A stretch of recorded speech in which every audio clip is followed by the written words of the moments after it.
And now that final moment where Rohit and his team will receive the ICC Champions Trophy 2025 trophy from Mr. Jay Shah, the ICC chair.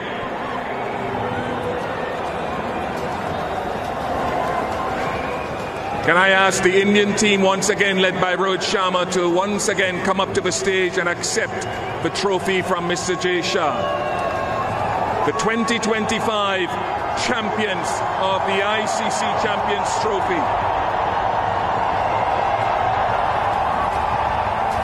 Congratulations to India.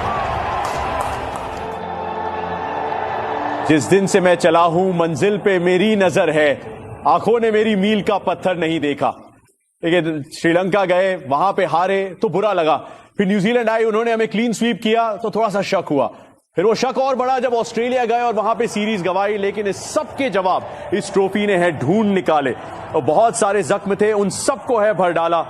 Rohit Sharma की team ने कुछ ऐतिहासिक है कर डाला। Dubai की ये शाम रहेगी हमेशा के लिए यादगार भारतीय क्रिकेट फैंस के लिए। ये आतिशबाजियां हवा में जाएंगी, लेकिन हवा की तरफ उड़ान भरी है रोहित शर्मा की टीम ने। 2 साल में लगातार दूसरी बार T20 विश्व कप को अपना बनाया और उसके बाद चैंपियंस ट्रॉफी की यादों को एक बार फिर से दोहराया। 2013 में इसी तरीके से ये व्हाइट जैकेट्स पहने रोहित शर्मा, विराट कोहली, यंग रोहित शर्मा और युवा विराट कोहली ने वो गंगनम स्टाइल डांस किया था, पुशअप्स किए थे और सेलिब्रेट किया था।